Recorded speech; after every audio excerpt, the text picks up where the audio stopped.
meil on auto valmis ja lähme vaatame. Ma valetaks, kui ma ütleks, et ma ei karda.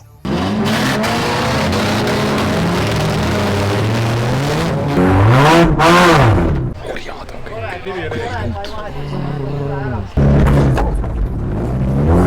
Ma olen nagu rahulik peapeal.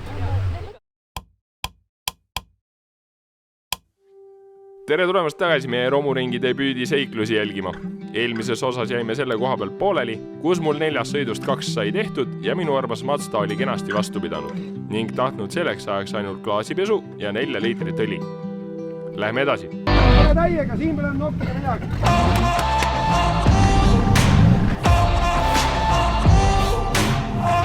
Väike õlale patsutus vänilt ja tuld.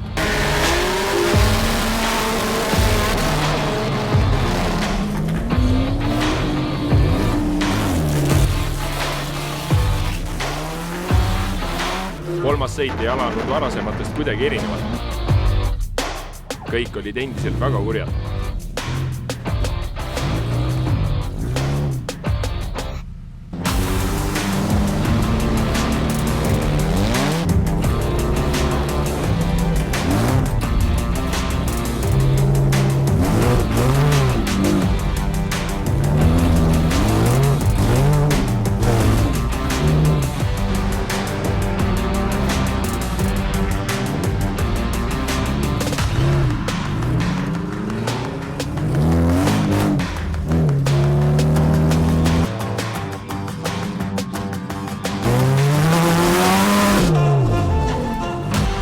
Ütleks lausa, et selles sõidus on võistluslikkust rohkem kui eelmistes kokku.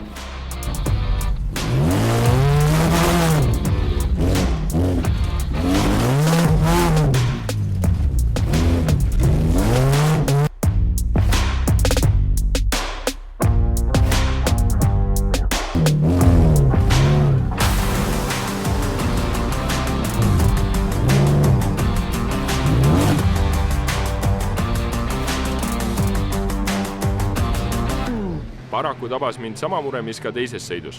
Jõud kadus ja masin suri.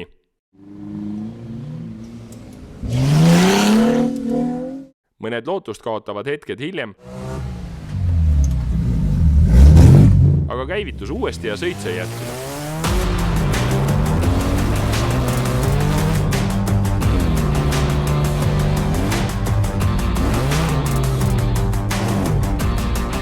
Ja no see tolm. Kujutage ette, et sõidate 70 km tunnis ja teie ette ilmub järsku teine auto. Võtab jahedaks küll.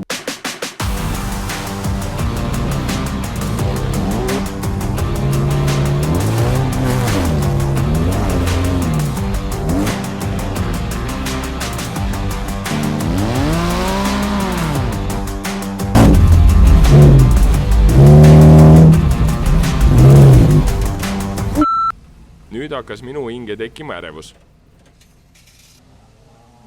Aga ka seekord päästis kiire taaskäivitus.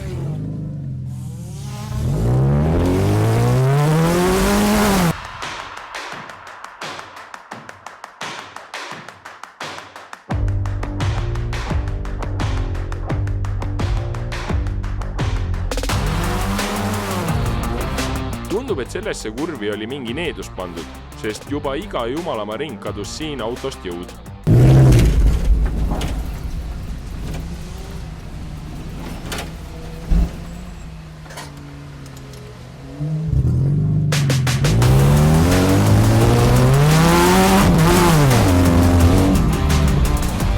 Ja siin on sellele tõestus. Ta suri jälle.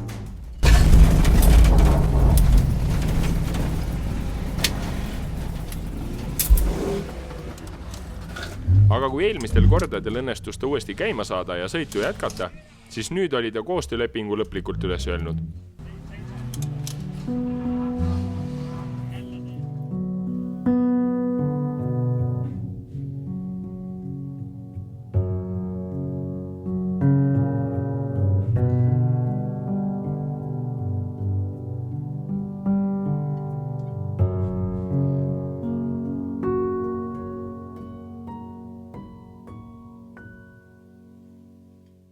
Kahju raisk.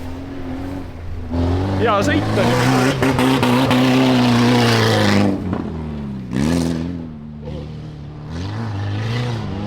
Läkski liiga hästi nüüd.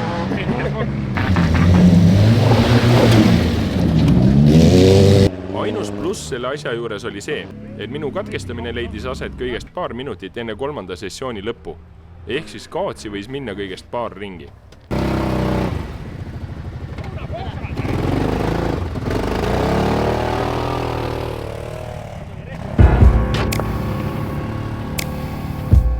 Katkestamise sarnane saatus oli tabanud ka teisi.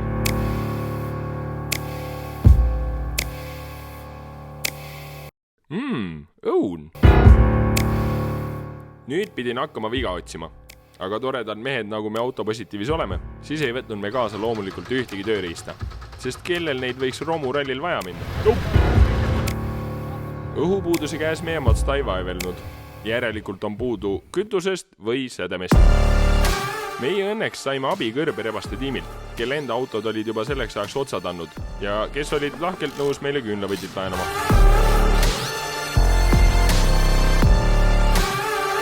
Käia! Jää! Sädeme olemasolus veendunud. Järgnes arutelu kütusepuuduse põhjustes.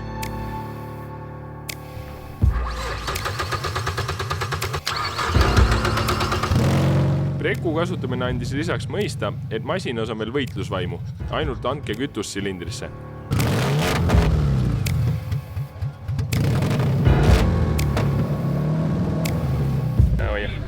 Esimese asjana tankisime kütet juurde. Nüüd võime öelda, et lisaks puuduvatele tööriistadele ei võtnud tegelikult me ka kütust oma sõidule kaasa. Ehk siis pidime seda kiiresti veel tund enne starti tanklast tooma. Tase! Paaki kütuse lisamine Mazdat ellu ei toonud, aga vea suutsime siiski tuvastada. Küttepump ei löö. Et ta hoiab survet, aga ta ei löö. Näed. Aga kuna kõrberebastel läksid nendel autos katki, siis nad olid nõus kui appi tulnud. Ma poleks nii osa midagi teha siin nüüd. Ja oligi terve nende tiim pluss vana hea sõber Sven Western garaažist meil abis.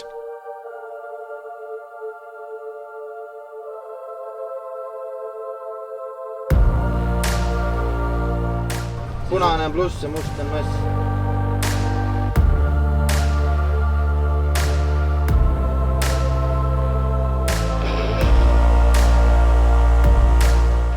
Vaevu jõuti vana pump paagist välja sikutada, kui juba uus oli meil näpu.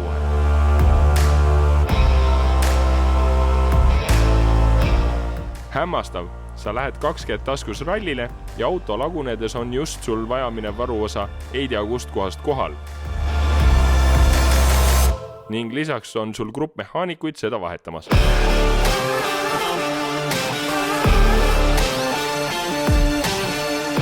Otsustasin teha ka kasulikku nägu ja ladusin kapotialuse kokku, ehk siis panin õhufiltri tagasi ja ühendasin kütusevoolikut.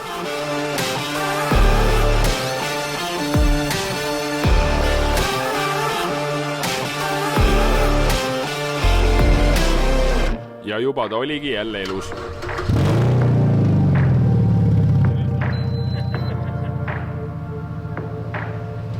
Ei, nüüd on juba au küsimus, et nende kuradi eest ka sõitma. Kogu see töö tehti ära 2 sõidu vahelise pausi ajal. Ehk siis kaduma läkski 3. sessiooni paar minutit. Milline ajastus Mazda poolt ja respekt mehaanikutele. Ülikõva mehed, suured tänud teile. Oli ka aeg ennast uuesti stardirivvi settida, et viimasele sõidule vastu minna.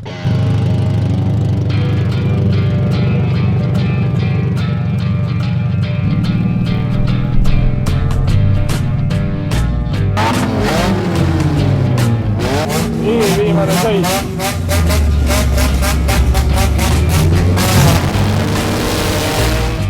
Esimese 3 sõidu jooksul olin üldarvestuses kõõlunud 3. ja 5. koha peal, kus eraldasid seal meid vaid mõned ringid. Teadsin, et poodiumile pääsemiseks mul enam eksimusruumi ei ole.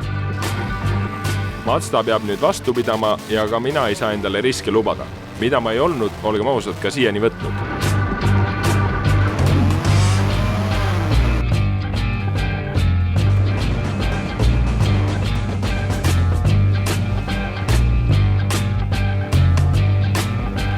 Ja kui eelmise video kommentaarides soovitati mul veetünn katusele võtta, siis ilmselgelt ei teadnud ta, mida soovitab.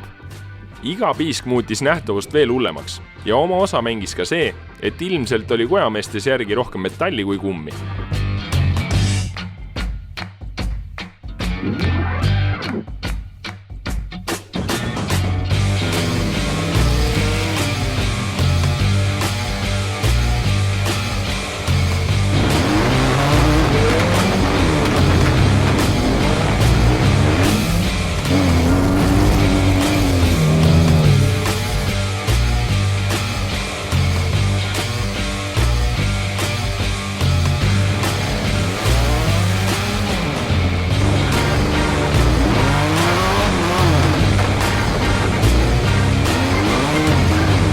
See atimees armu ei andnud.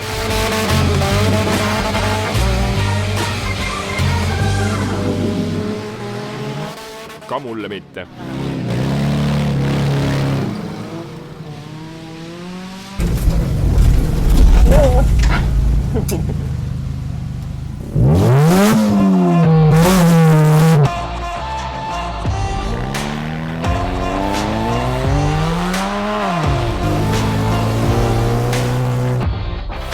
Aga paar ringi hiljem sai ta oma tegude eest karistatud. Näete seda meest seal jooksmas? Ta jooksis, sest tema seatis läks vähe kuumaks.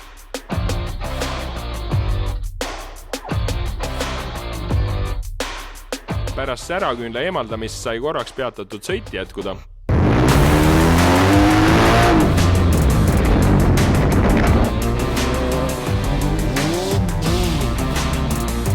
Kuigi sõidukatkestusi tuli veel ette, siis oluline oli see, et need ei olnud tingitud meie Mazdast, mis pidas kenasti vastu.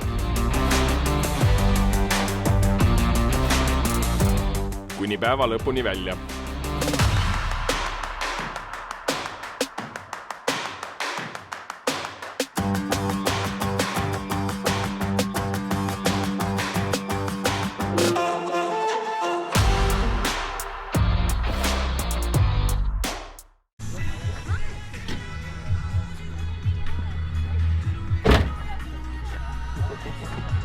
Vastu pidas.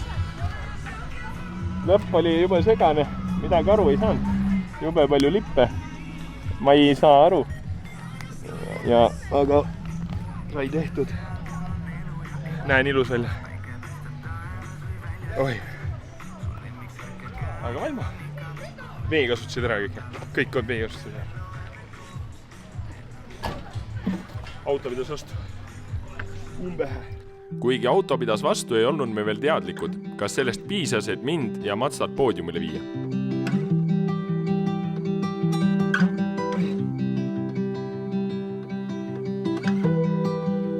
Ja kui 4. koht hüüti välja. 4. koht siis Sander number 10, aga... Oli asi selge. Poodium on käes. Ja siis alumine poodiumi koht number 19, autopositiivi arvas. 59 ringi oli siin 3. koht. Äga tegi või? Teine koht siis number 37, Gregor Seatiga.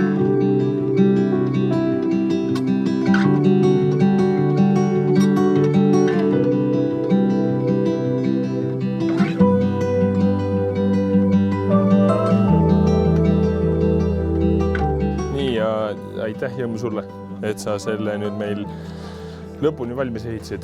Kütusepump, mis saba andis, ei olnud sinu viga, vaid see oli lihtsalt jube palju peksa saanud. Nüüd jätame selle poodiumil koha toonud Mazda siia. Ma olen väga rahul, ma tahan tänada auto lammutajaid. Meie eelmistest saadetest ma tahan tänada Western Garaaži, kes meid siia kutsus, eks ju, ja kindlasti Kõrbe Rebaseid, kes ütleme, tänu kellele tegelikult ma sellega sain, on ju. Muidu ma oleksin istunud ja oli meil vist 5. koht või oli 4. Et selles mõttes peab kõvasti hakkama, ütleme, meelehead laiali vedama. Aga selles mõttes, et ma loodan, et teile meeldis. Mul oli fun, nüüd tahaks lihtsalt minna pessu ja ärge unustage kindlasti subscribe'ida, likeida, vaadata meie eelmiseid videosi, vaadata see, kuidas üldse kõik jõudis täna siiani. Ja veel kord tänan kõiki. Näeme järgmist saates. Sellega on meie Mazda saaga läbi. Kindlasti mitte tema elu, aga jätame siia teadja mehe kätte. Ehk siis jõmm juba ise vaatab, mis teeb see.